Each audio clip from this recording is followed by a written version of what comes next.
Kenapa? Kita harus tahu alasannya. Karena gini, A, B, C, D, E.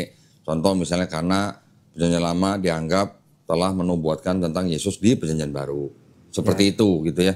Kalau seperti itu kita jadi tahu, oh ternyata yang ini sebenarnya kitabnya orang lain. Tapi dipakai oleh Kristen menjadi bagian kitab Kristen karena ternyata dulu penulis ini banyak mengutip dari perjanjian lama. Oh, Terus di perjanjian lama, terjemahannya juga sudah diresensi. Kalau sudah diresensi, artinya terjemahannya sudah nggak murni, nggak mewakili lagi maksud dan tujuan si penulis. Gitu. ya. Kira-kira gitu ya. Jadi kalau orang pendeta-pendeta yang menggunakan akal sehatnya dengan cara seperti itu, artinya mereka bacanya berdasarkan konteks, berdasarkan sejarah, ya insya Allah mereka akan menjemput hidayah. Ya, Gitu amin. Ya. Gitu. Oke. Ya. Terus next. Apa nih? Ini dari siapa nih? Ini Haja. Assalamualaikum. Salam seakidah. Padang selalu hadir kok. Marhabannya Ramadan. Semoga Kodondi sehat selalu. Waalaikumsalam warahmatullahi wabarakatuh. Alhamdulillah buat para pemirsa dimanapun saja berada. Tidak saja di Kota Padang, bahkan dari Aceh, Medan, Padang, Pekanbaru, Palembang, Bengkulu, Lampung, Jawa semuanya, Kalimantan, Sulawesi, NTB, NTT, Maluku, sampai Papua yang menonton channel Donitan, saya ucapkan banyak terima kasih. Mudah-mudahan video-video kita bermanfaat buat para penonton. Amin. Ya. Insya Allah go internasional ya kok? Sebenarnya tahun lalu mau go internasional, tapi dipending dulu. Siap. Ya. Terus yang lain? Lanjut dari Basrudin Basri 900. Assalamualaikum Kodondi. Kapan dong debat? Debat ini debat. Kapan dong debat akbar lagi? Apakah para pendeta tidak ada yang bersedia atau gimana kok? Tolong respon. Waalaikumsalam warahmatullahi wabarakatuh ya. Jadi gini, saya sebagai Ketua Litbang di Yayasan Pembina Mu'alafah Tauhid dan juga Yayasan Garda Mu'alafah Indonesia, saya kan memang diberi tugas untuk debat akbar dengan para pendeta 2 kali dalam setahun. Untuk yang tahun ini sebenarnya saya sudah menghubungi para pendeta. Pendeta yang saya hubungin itu namanya Pendeta Budi Asali yang pernah debat bersama Pendeta Esra Soru dengan saya di Surabaya tahun lalu. Ya. Tahun lalu alhamdulillah kan debat yang kita adakan fine-fine saja, tidak ada masalah, tidak ada keributan, tidak ada ancam-ancaman. Jadi kita debatnya dengan sangat akademis, elegan, kita saling menghormati. Nah, debat-debat seperti itu yang kita inginkan. Nah, untuk yang tahun ini sebenarnya saya sudah menghubungi Pendeta Budi Asali lagi. Nah, ini saya bacain aja ya. Iya kok. WA-nya ya. Ini supaya para pemirsa nanti juga bisa sambil baca nih. Saya menghubungi Pendeta Budi Asali itu tanggal berapa nih? Karena saya udah lama nggak ada komunikasi sama Pak Pendeta Budi Asali. Jadi ketika saya mau ngajak Pak Budi, saya WA beliau tanggal 23 Februari. Pak Budi gimana kabarnya? Sehat-sehat ya Pak, kapan kita debat lagi? Habis lebaran bisa nggak Pak? Dijawab, aku debat tergantung topik dengan Pak Doni sendiri atau ada orang lain. Tapi tempat di Surabaya ya. Saya langsung jawab, Mika 5 ayat 2 yuk Pak. Sama gitu. Pak Budi ajak Pak Esra lagi. Saya sendiri juga boleh. Ya Pak, di Surabaya aja. Terus dijawab sama Pak Budi, aku nggak tahu Esra bisa nggak. Kalau bisa aku minta Pak Doni cari partner. Nggak enak 2 lawan 1. Saya jawab, nggak apa-apa Pak, 2 lawan 1. Gitu kan, saya nggak akan bilang dikeroyok kok, sama gitu. Tenang aja, sama gitu. Terus saya bilang lagi, tapi tetap nanti saya akan cari partner. Yang penting Pak Esra Soro ikut Pak, sama gitu. Tanggal 6 Maret, saya balas, saya WA lagi karena nggak ada jawaban kan. Gimana Pak Esra bisa? Nah, terus dijawab sama Pak Budi, pastikan dulu tanggalnya baru dia bisa putuskan. Dia kan banyak pelayanan. Kalau saya bisanya Senin, Rabu, Kamis, Jumat. Juga pastikan rekan Pak Doni siapa. Tentang tema kami berdua nggak setuju. Wah. Ya, jadi Mika 5 ayat 2 nggak ada pembahasan yang penting. Ini katanya Pak Pendeta Budi Asali. Terus saya jawab, baik nanti saya tentukan tanggalnya. Saya tanya lagi, kenapa nggak setuju? Justru banyak yang penting di Mika 5 ayat 2. Bukannya Pak Budi berkeyakinan Mika 5 ayat 2 itu untuk Yesus.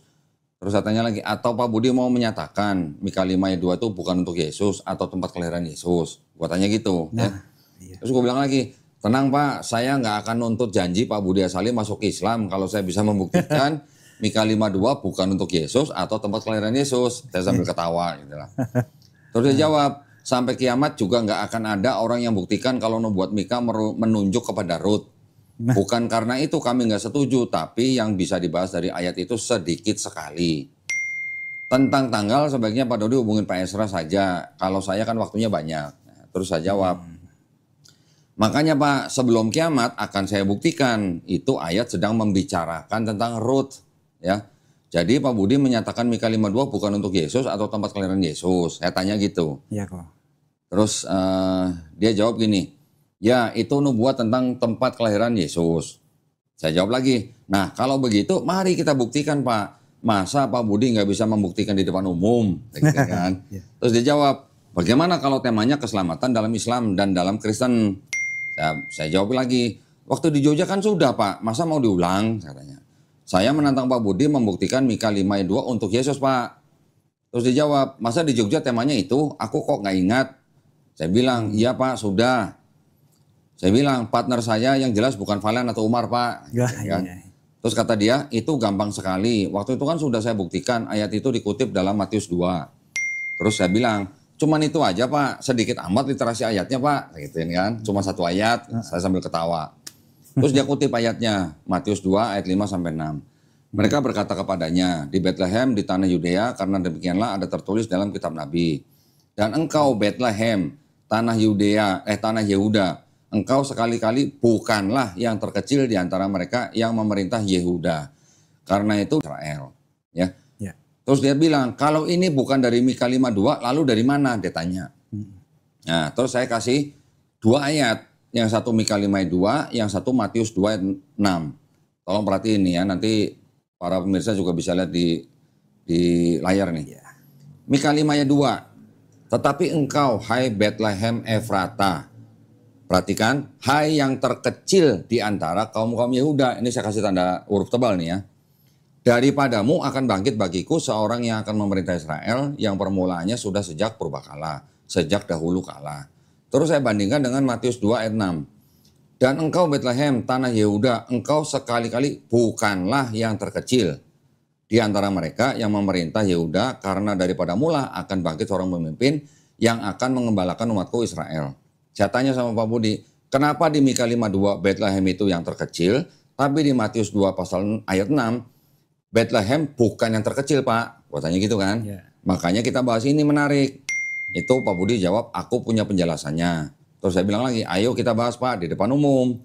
Terus Pak Budi bilang, makanya ayat itu gampang. Saya bilang, kalau gampang saya tunggu pembuktian Bapak di depan umum. Iya dong. Kalau gampang, ya kan? Iya, benar. Terus tiba-tiba dia ngomong gini, bagaimana kalau bahas Paulus? Katanya. Saya bilang, boleh Pak, dua topik. Sesi 1 Mika 5 ayat 2, sesi 2 Paulus. Ya, jadi karena dia minta Paulus, saya kasih Paulus. Tapi saya tetap minta Mika 5 ayat 2. Terus dia bilang lagi, Paulus itu panjang, 2 sesi bahas tema itu nggak cukup, kata dia. Saya bilang, kalau nggak cukup, bisa nanti lain kali dibuat lagi. Terus saya bilang lagi, kita bikin gini Pak, sesi 1 jam 10 sampai jam 12 pagi sampai siang, istirahat jam 12 sampai jam setengah 2 siang, sesi 2 jam 2 siang sampai jam 4 sore. Kalau masih kuat, kita lanjut sesi 3 jam 8 malam sampai jam 10 malam. Jadi saya rangkum sesi 1 Mika 5 ayat 2, sesi 2 Paulus, sesi 3 Paulus. Ya, jadi gua kasih 2 sesi buat Paulus nih. Tapi saya cuma minta 1 sesi untuk Mika 52. Ya. Fair nggak? Fair. Kurang apa gua? Iya. Ya kan? Kasih 2 sesi itu. Udah gua kasih 2 sesi buat Paulus. Iya. Gua cuma minta 1 sesi Mika 52. Ya. Dia jawab gini, tanya Esra aja. Kalau dia setuju, saya juga setuju. Saya bilang oke. Terus saya kan udah WA ke Pak Esra nih. Ya. Apa yang saya bicarakan dengan Pak Budi, saya kirim ke Pak Esra. Sampai tanggal 13 Maret nggak ada jawaban. Jadi saya kirim screenshotnya ke Pak Budi lagi. Saya bilang gini, Pak, nggak ada tanggapan dari pendeta Esra Sauro, apa dia nggak bisa? Saya tanya gitu kan. Ya. Saya bilang minta tolong Pak Budi yang tanyakan. Bulan April 25 tanggal menyesuaikan, saya bilang gitu. Terus dia bilang, oke, aku tanya dia. Dia bilang masih sangat sibuk di Jakarta sehingga lupa WA dari Pak Dondi katanya. Oke. Terus gue bilang, coba minta tolong diingatkan Pak. Dia bilang sudah. Terus dia bilang gini, Esra juga nggak mau bahas Mika 5. Dia setuju bahas Paulus. Karena Paulus paling banyak diserang Muslim. kami akan bela Paulus karena dia memang rasul asli. Saya jawab,